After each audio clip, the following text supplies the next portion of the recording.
Chair, I have direct, straight questions. One, PS, in your presentation, you state that the revenues up to the time you presented, 8th of April, have gone up by 3.5%. Inflation is 4.1%. So in real terms, therefore, our revenues have actually gone down in real terms if you discount inflation from the nominal growth of revenue.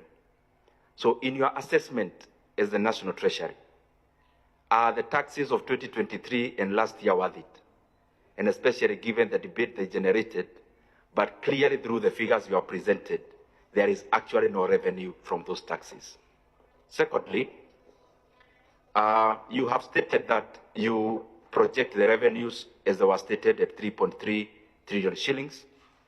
I would want to know the kind of how much GDP are you calculating with? Because in your own figures, the GDP I have seen hovering around 18 to 19 trillion, then the 17.2% benchmark you've put on yourself is actually 3.9 trillion, not 3.3. So because most of our decision making will be based on the GDP, how much GDP are you dealing with in terms of this financial year? The other issue I asked the chairman for, you interact a lot with our committee and finance, housing levy. And chairman, forgive me, I'm asking because this presentation is basically more economic.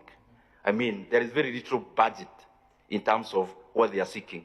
It's more macro, so I'll be finishing soon.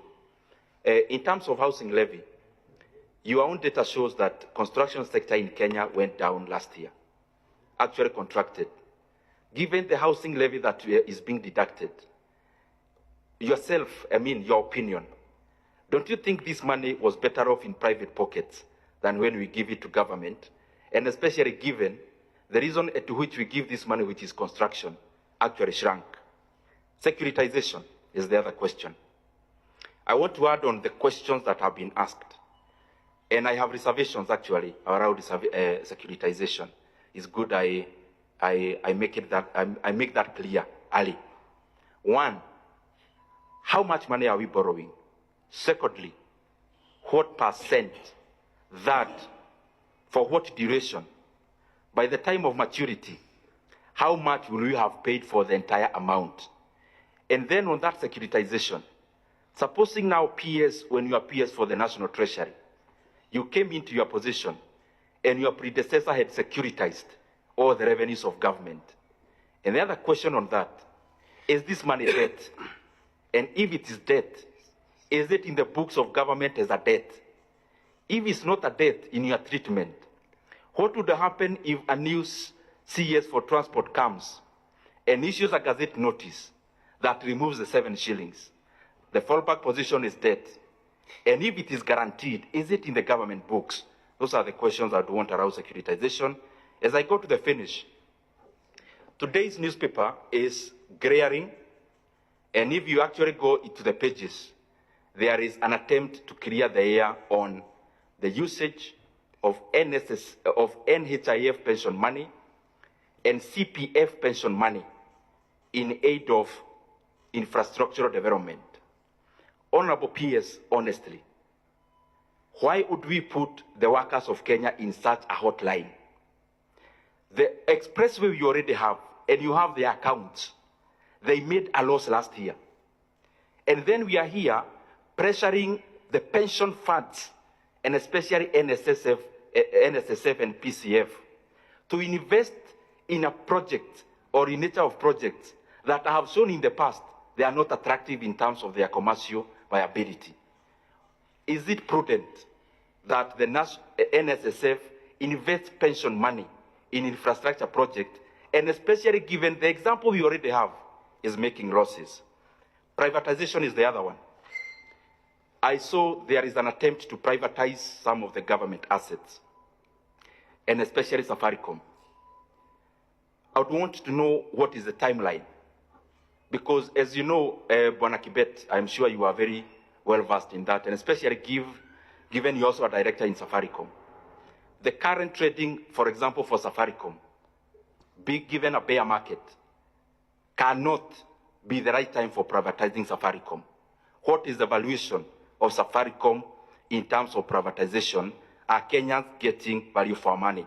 Very lastly, please, PS, when you go back to the office, this is my request.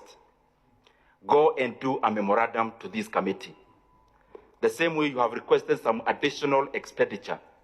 Please do a memorandum. One, the budget that you are making is short in terms of capitation money. Has no 6 billion for examinations.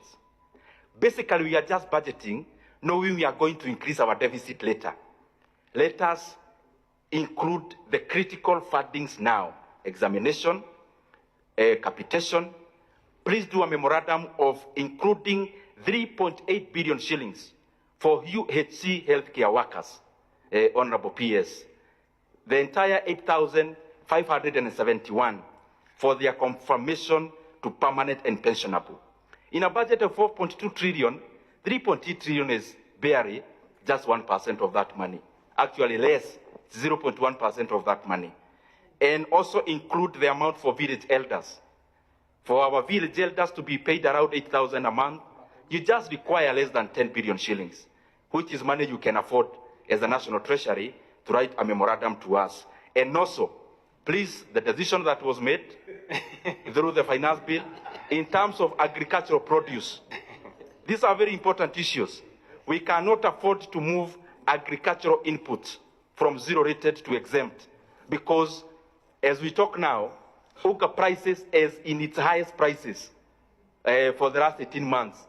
And especially given we already have subsidy in fertilizer, we cannot afford to increase the cost of agriculture. Thank you very much, Honorable Chair. Very well. This issue of one line for Auditor General.